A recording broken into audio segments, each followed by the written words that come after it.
Praise lord. వాక్యంలోకి వెళ్లే ముందు ప్రార్థించుకుందాం. స్థుతులకు అసనుడైన దేవానికి వందనములు, నీకు స్తోత్రాలు నాయన. గడిచిన కాలం అంతే మమ్మల్ని కాచి కాపాడి సజీవ రెక్కలలో ఉంచినందుకు నీకు స్తోత్రాలు నాయన ప్రభ. గడిచిన దినము నుంచి ఈ దినము వరకు మమ్మల్ని కాచి కాపాడినందుకు నీకు వందనములు నాయన. వాక్యము విని వాక్యం ద్వారా మేము అనుసరించే భాగ్యమును దయచేయమని అడుగుచున్నాను ప్రభ.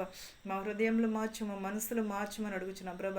నీ రాకడ కొరకు మేము ఎదురు చూచుటకు సహాయం చేయమని అడుగుచున్నాను తండ్రి. ఆమేన్. 1 పేతురు 5 చూద్దామండి. ఈ రోజుల్లో పిల్లలు తల్లిదండ్రుల మాటలకు లోబడట్లేదు. ఈ రోజుల్లో పిల్లలు ఏం చేస్తారు, వారి ఇష్టాసారంగానే వదిలేస్తున్నారు అంతే. ఎవరో కూడా తల్లిదండ్రుల మాటలు కాదు, పెద్దల మాటలు కాదు, ఎవరునూ కూడా ఈ రోజుల్లో ఎవరు కూడా లోబడి ఉండట్లేదు. ప్రతి ఒక్కరూ కూడా ఒకవేళ ఏదన్నా మాట అందామంటే వారు ఏం చేసేసుకుంటారో అనే భయము ఈ రోజుల్లోని. వారు ఎవరును కూడా ప్రతి ఒక్కరి కుటుంబంలో అదే చాలామంది చెప్తూ ఉంటారు, ఇలాగ మా పిల్ల మాట వింటలేదు అక్క, లేకపోతే మా అమ్మాయి మాట వింటలేదండి, లేకపోతే మా అమ్మాయి అలాగండి అని చెప్పేవాళ్ళే తప్ప. కానీ లేకపోతే మా అబ్బాయి మాటలు వింటలేదండి, మా చిన్న పిల్లోడన్నా ఆడు కూడా మాట వింటలేదండి, కాలేజీకి వెళ్తున్నాడండి మా అబ్బాయి, అయినా సరే మా మాట వినట్లేదండి. ఇవి తప్ప ఈ రోజుల్లోనే నా బిడ్డలు నా మాట వింటున్నారు, లేకపోతే తల్లిదండ్రుల మాట వినాలని తల్లిదండ్రులకు చాలా ఆశ కలుగుతుంది. కానీ పిల్లలు ఏం చేస్తారంటే వారికి ఎలా ఉండాలో ఎలా తెలియక వాళ్ళు మాట వినరు. కానీ చెప్పే విధానంగా చెప్తే ప్రతి ఒక్కరూ కూడా మాట వింటారు. మనం గసురుకుని చెప్తే ఎవరు కూడా వినరు. మనము ఆ వయసు నుంచి ఈ వయసుకి వచ్చాం, మనకు కూడా తెలుసు కదండి. అలాగే మనము చిన్నగా చెప్పుకుంటూ ఉండాలి. ఒకసారి వాక్యంలోకి వెళదామండి. 1 పేతురు 5:5 చూద్దాం. చిన్నపిల్లలారా, మీరు పెద్దలకు లోబడి ఉండుడి. మీరందరూ ఎదుటివాని ఎడల దీన మనసు అను వస్త్రమును ధరించుకుని మిమ్మును అలంకరించుకునుడి. దేవుడు అహంకారులను ఎదిరించి దీనులకు కృప అనుగ్రహించిన. చిన్నపిల్లలారా, మీరేం చేయమని చెప్పుచున్నాడు? మీ పెద్దలకు లోబడి ఉండుడి. మీరందరూ కూడా ఎదుటివారికి మీ ఎడల దీన మనసు అనే వస్త్రమును ధరించుకోమని చెప్పుచున్నాడు. చిన్నపిల్లలారా, పెద్దలకు లోబడి ఉండడు. ఈ రోజులో ఎవరును కూడా లోబడి ఉండట్లేదు. ఇప్పుడు అందరూ ఏం చేస్తున్నారంటే, మా అమ్మ మా నాన్న ఉన్నారు కదా అని ఏం చేస్తున్నారు, వారు కోయిట్లకి వెళ్ళిపోతున్నారు. పిల్లల్ని అమ్మమ్మ తాతయ్య నానమ్మ వాళ్ళ దగ్గర వదిలేసి కోయిట్లు వెళ్ళిపోతున్నారు. సంపాదన చూసుకుంటున్నారు. కానీ నా బిడ్డల పరిస్థితి ఏంటి, ఈరోజు ఇలా ఉన్నాం మేము అనుకుంటున్నాను. ఏమనుకుంటున్నారంటే, నా తల్లిదండ్రులు నాకు సంపాదించి పెట్టలేదు, నేను నా పిల్లలకి ఇవ్వాలి అని అనుకుంటున్నారు. కానీ డబ్బు రూపంగా చెల్లించాలనుకుంటున్నారు. కానీ మంచి ఈవులు, మంచి బుద్ధులు, మంచి నడవడిక నేర్పిందామని ఏ ఒక్క తల్లిదండ్రులకు కూడా ఉండట్లేదు. ఏమని చిన్నపిల్లలారా, మీరు పెద్దలకు లోబడి ఉండు అంటే మనం చిన్నప్పటి నుంచి చెప్పుకుంటే వరకు పెద్దలకు ఎదిగే కొద్దీ లోబడతారు. అది మానేసి మనము వయసులో ఉన్నంతసేపు మనము ఇతర దేశాలు ఇలాగ తిరిగొచ్చి మనకు వాళ్ళు యవనస్తులు అయిన తర్వాత వాళ్ళు వచ్చి మాట వినండి అంటే ఎలా వింటారు? వినరు. మొక్క వంగనదే మానే వంగునా అని ఉన్నది. అలాగే మొక్కగా ఉన్నప్పటి నుంచే వాళ్ళని సరిదిద్దుకుంటూ ఉంటే పెద్దలకు లోబడతారు, గురువులకు లోబడతారు, దేవునికి కూడా లోబడి ఉంటారు. దీన మనసు అనే వస్త్రమును ధరించుకోమని చెప్పుచున్నాడు.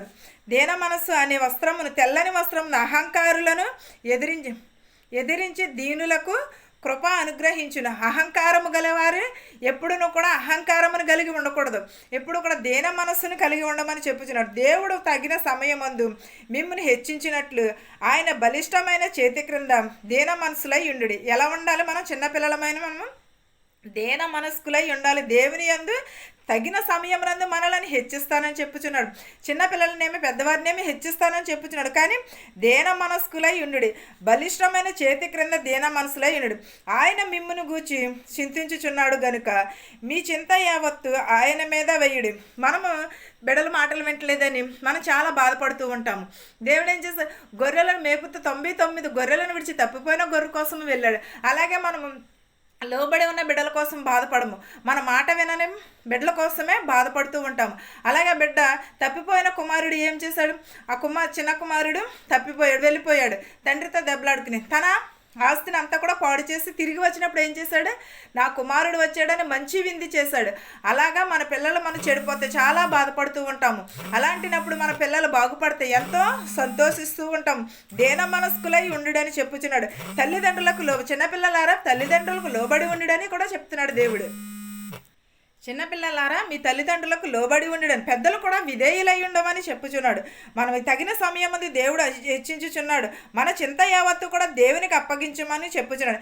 నిబ్బరమైన బుద్ధి గలవారై మెలకువగా ఉండుడి.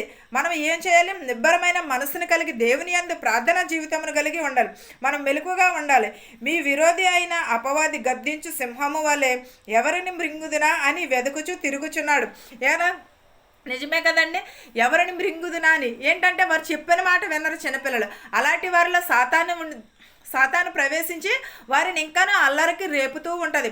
వారు చెప్పిన మాట వినుకోకుండా, తల్లిదండ్రులకు లోబడి ఉండకోకుండా సాతాను వారి వెనకాల ఉండి అలా నడిపిస్తుంది. మనం ఏంటంటే మన బిడ్డలను మనం విడిచిపెట్టేసాం చిన్నప్పుడేని, కానీ వారి పెంపకం కూడా సరిలేనప్పుడు సాతానే ప్రవేశిస్తుంది. సాతాను ప్రవేశించి ఏం చేస్తుంది? వారిలో అల్లరిలు రేపుతుంది, వారిని మనసును చెడగొడుతుంది. యవనస్తులను వాళ్ళను అవన్నీ చెదరగొడతాయి. ఎందుకంటే వారు తల్లిదండ్రులకు లోబడి లేరని సాతానికి తెలుసు, దేవునికి లోబడి లేరని సాతానికి తెలుసు. కానీ సాతాన్ ఏమనుకుంటుంది? ఇది నా వైపే ఉన్నది, ఇతడు నా వైపే ఉన్నాడు, ఈ యవనస్తుడు నా వైపు ఉన్నాడు, నాకు లోబడతాడని సాతానికి బాగా తెలుసు. దేవుని బిడ్డ ఎలా ఉంటుందో, సాతాను బిడ్డ ఎలా ఉంటుందో సాతానికి బాగా ఎవరిని మృంగుదునా అని సాతాను తిరుగుతూ ఉంటుంది. వారిని వశపరుచుకుని వారిని పాడు చేస్తూ ఉంటుంది. లోకమందు మీ సహోదరుల యందు మీ విధేయత శ్రమలే నెరవేర్చుచున్నవని ఎరిగి విశ్వాసమందు స్థిరులై వానిని ఎదిరించుడి. ఎలాగా? విశ్వాసమునందు ఎదిరించి విశ్వాసమందు స్థిరులై ఉండి సాతానిని ఎదిరించమని చెప్పుచున్నాడు. తల్లిదండ్రులకు అది ఎప్పుడు జరుగుతుంది? తల్లిదండ్రుల మాట వినే బిడ్డలు భవిష్యత్తులో బాగుపడతారు. తల్లిదండ్రులు వినే బిడ్డలు వారికి బాగు అనేది ఉండదు. ఈ లోకంలో ప్రతి ఒక్కరును కూడా యవనస్తులు ఎవరు కూడా తల్లిదండ్రుల మాట వినేవారు ఎవరును కూడా లేరు. ఎవరో ఎక్కడికో 100లో ఒకళ్ళు మాత్రమే దేవుని మాటకు లోబడి తల్లిదండ్రుల మాటలకు లోబడి ఉన్నవారు తప్పగాని. ఈ రోజుల్లో కుర్రవాళ్ళు చాలా చెడిపోయారు. చాలా ఏ ఒక్కరు త్రాగుడికి బానిస అయిపోతారు, తిరుగుడు ఫోన్లకి వీటికి బానిస అయిపోతున్నారు తప్ప కానీ వాక్యానికి లోబడిన. ఒకవేళ చెప్తే ఆ తల్లి మంచిది కాదు, ఆ తండ్రి మంచిది కాదు, ఆ తండ్రి మంచివాడు కాదు, అయినను కూడా సరే వారు ఏం చేస్తారు? సాతానికి లోబడి ఉంటారు.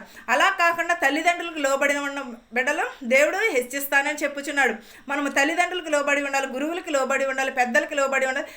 వీటన్నిటికంటే ముఖ్యంగా దేవుని వాక్యమునకు లోబడి ఉండాలి. ప్రతి ఒక్కరు యవనస్తుడు కూడా యవనరాలు కూడా ప్రతి ఒక్కరు కూడా చిన్నపిల్లలేమి పెద్దవాళ్ళు ప్రతి ఒక్కరును కూడా దేవుని మాటనకు మాత్రమే లోబడి ఉండాలి. ఈ వాక్యమును మీకును మాకును మనందరికీ తోడైండును గాక. స్థుతులకు అనిసినడు అనే దేవానికి వందనములు నాయన. సర్వోన్నతమైన స్థలములలో కొనియాడబడుచున్న దేవానికి వందనములు ప్రభా. చిన్నవారినేమి పెద్దవారినేమి ప్రతి ఒక్కరిని పేరు పేరు చెప్పిన దీవించమని అడుగుచున్నాను ప్రభా. ధనికులనేమి భేదాలనేమి దీవించమని అడుగుచున్నాం ప్రభా. యవనస్తులని యవనరాలని దీవించమని, గుడ్డివారిని కృండివారిని అంగవైకల్యం కలిగిన వారిని ప్రతి ఒక్కరిని ప్రభ స్వస్థపరచమని అడుగుచున్నాను ప్రభా. అనేకమైన రోగములతో బాధపడుచున్నారు ప్రభా, వారిని స్వస్థపరచమని అడుగుచున్నాను ప్రభా. ప్రతి ఒక్కరు హృదయములు మార్చమని అడుగుచున్నాను ప్రభా. ఇతర దేశంలో పనిచేసుకుంటున్న వారిని, వచ్చుచున్న వారిని, వెళుచున్న వారిని కూడా దీవించమని అడుగుచున్నాను ప్రభా. ఎవరెవరైతే ఏ వాహనములైతే నడుపుచున్నారో వారి వాహనములతో వారి గృహాలకు సురక్షితంగా చేర్చమని అడుగుచున్నాం ప్రభా. ఎంతోమంది హాస్పిటల్లో ఉన్నారు ప్రభాని స్వస్థపరచమని అడుగుచున్నాను ప్రభా. ఎంతోమంది యాక్సిడెంట్ అయి ఉన్నారు ప్రభా. తెలిసిన వారిని ఏమేమి తెలియని వారి ప్రభా, వారందరినీ బాగు చేయమని అడుగుచున్నాను ప్రభా. నాయన ప్రభ ప్రతి ఒక్కరి కుటుంబమును దీవించమని అడుగుచున్నాను నాయన ప్రభ. అనాథ బిడ్డలను దీవించమని అడుగుచున్నాను ప్రభ. ప్రతి ఒక్కరి కుటుంబంలో శాంతిని సమాధానమును దయచేయమని అడుగుచున్నాను ప్రభ. మాకు తెలిసిన వారిని తెలియని వారు ప్రతి ఒక్కరిని దీవించమని అడుగుచున్నాను ప్రభ. మా దేశాలని మా సంఘాలని దీవించమని అడుగుచున్నాను ప్రభ. ప్రతి ఒక్కరి జీవితంలో ప్రభ శాంతిని సమాధానమును దయచేయమని అడుగుచున్నాను ప్రభ. ప్రతి ఒక్కరి కుటుంబంలో నాయన ప్రభ శాంతిని సమాధానమును దయచేయమని అడుగుచున్నాను ప్రభ. నా ప్రార్థనను నీ పాద సన్నిధికి చేర్చుకోమని అడుగుచున్నాను తండ్రి. ఆమేన్. పరలోకమందున్న మా తండ్రి, నీ నామం పరిశుద్ధపరచబడును గాక, నీ రాజ్యం వచ్చును గాక, నీ చిత్తము పరలోకమందు నెరవేరినట్లును భూమి యందు నెరవేరును గాక. మా అనుదినాహారము నేడు మాకు దయచేయము. మా రుణస్తులను మేము క్షమించిన ప్రకారము మా రుణములను క్షమించము. దుష్టుని నుండి శోధన నుండి తప్పించము. రాజ్యమును శక్తియు మహిమయు నిరంతరము నీవై ఉన్నావు మా తండ్రి.